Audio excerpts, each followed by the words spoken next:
Everyone, welcome back again sa my YouTube channel. Kung bago lang sa YouTube channel, please subscribe, click the bell para sa mga mababang vlog na upload.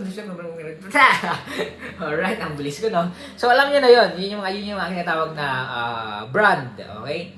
So, ang sasabi ko lang naman, kung bago lang sa YouTube channel, please subscribe. The same thing kapag na-reach pa rin mga subscriber, magpapag-ibay po tayo after this video ni 5. Alright, magsimula tayo sa ating topic. Balik tayo sa ating topic. Bakit nga ba mahalaga ang pag-aalaga sa mga empleyado? Ito yung mahirap eh. Yung iba, hindi nalagay yung empleyado. Yung iba, okay, ganito ganyan. Pero as my experience, kailangan lang natin maging mabuti. Huwag tayong sobrang bait kasi baka i-take advantage tayo.